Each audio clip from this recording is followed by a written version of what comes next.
नमस्कार, मैं डॉक्टर पलाशी विश्वास। आज हम जनवादी कवि सर्वेश्वर दयाल सक्सेना द्वारा रचित कविता पाठशाला खुला दो महाराज का अध्ययन करेंगे। पाठशाला खुला दो महाराज कविता जनवादी कवि सर्वेश्वर दयाल सक्सेना की एक प्रसिद्ध कविता है। प्रस्तुत कविता में कवि पाठशाला खुलवाने की बात कह रहे हैं। भारतीय समाज में एक लंबा समय ऐसा रहा है जब यहाँ के आम लोगों का बुरी तरह से शोषण किया गया है। समाज के उच्च स्थान पर आसीन वर्ग अर्थात जमींदार और उनके कारिंदों ने आम लोगों अर्थात गरीब, दलित, आदिवासी, किसान तथा स्त्रियों पर मनमाना शोषण किया है। इसी तरह धर्म के ठेकेदारों ने भी ऐसे कठोर नियमों का पालन करने के लिए समाज को बाध्य किया है, जिससे आम लोगों को असंख्य कठिनाइयों का सामना करना पड़ा है। ऐसे में यह आम लोग अर्थात गरीब, दलित, आदिवासी, किसान तथा स्त्री वर्ग पिछड़ता गया और उनका विकास नहीं हो पाया है। कवि को लगता है ऐसा अशिक्षा के कारण हुआ है, इसीलिए कवि प्रस्तुत कविता के जरिए व्यंग्य के माध्यम से पाठशाला खुलवाने की बात कर रहा है। तो आइए शुरू करते हैं सर्वेश्वर दयाल सक्सेना द्वारा रचित कविता पाठशाला खुला दो महाराज का अध्ययन। कवि लिखते हैं, पाठशाला खुला दो महाराज, मोर जिया पढ़ने को चाहे। आम का पेड़ ये ठूटे का ठूटा, काला हो गया हमरा अंगूठा। यह कालिक हटा दो महाराज, मोर जिया लिखने को चाहे। पाठशाला खुला दो महाराज, मोर जिया पढ़ने को चाहे।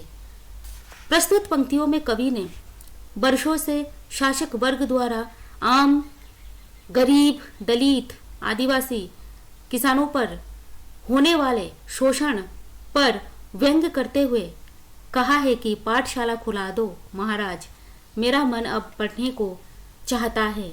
कवि कहते हैं कि ये शोषित वर्ग अब पढ़ना चाहते हैं ताकि शिक्षा के द्वारा अपनी अज्ञानता को दूर कर शोषित होने से मुक्त हो सके। कवि कहते हैं, इन शोषितों की स्थिति आम के ठूटे पेड़ की तरह बन गई है। वह ठूटा ही रह गया है, अर्थात शोषण सहते सहते शोषितों का जीवन निष्प्राण हो गया है।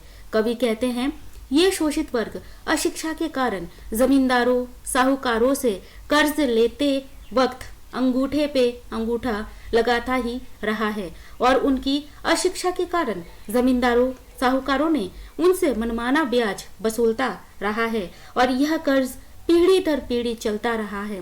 कवि कहते हैं कि ये शोषित वर्ग अब अंगूठा लगाते लगाते थक चुके हैं और शासक वर्ग के चालाकियों को समझ चुके हैं, अर्थात ये शोषित वर्ग अपने अंगूठे से कालिक को हटाना चाहते हैं और उसके बदले में लिखना चाहते हैं ताकि आगे कोई उनका मनमाना शोषण ना कर सके। कवि आगे लिखते हैं, ज से जमींदार, क से कारिंदा, दोनों खा रहे हमको जिंदा। कोई राह दिखा दो महाराज, मोर जिया बढ़ने को चाहे। पाठशाला खुला दो महाराज, मोर जिया पढ़ने को चाहे। प्रस्तुत पंक्तियों में कवि कह रहे हैं कि ज से जमींदार और क से कारिंदा अर्थात जमींदार और उनके कर्मचारियों के दोहरी शोषण से आम लोग अत्यंत पीड़ित हैं।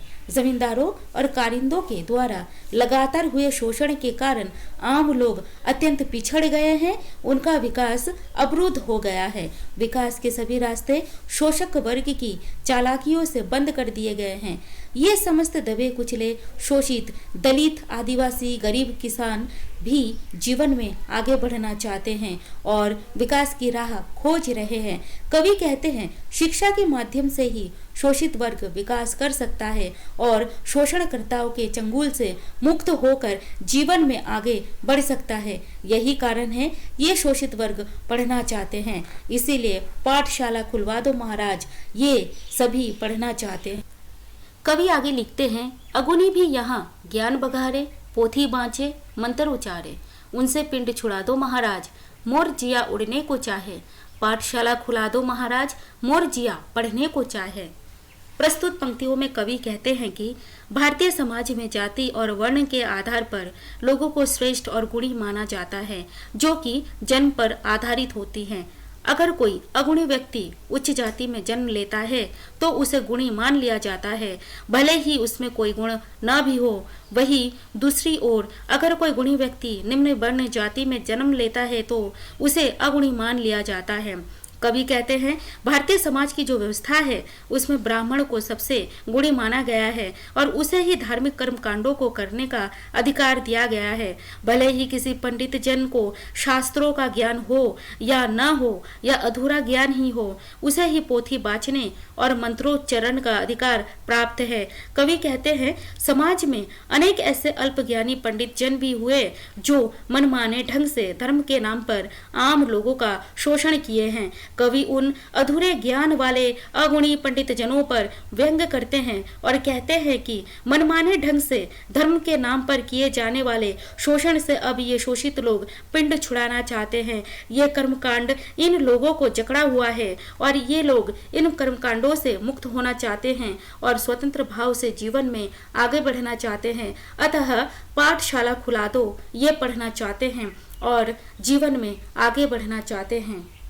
इस प्रकार कवि ने प्रस्तुत कविता के जरिए शोषित वर्गों के मुक्ति और उत्थान के लिए पाठशाला खुलवाने की बात कही है, ताकि वे शोषित वर्ग पढ़ लिख कर शोषित होने से बच सके और विकसित हो सके।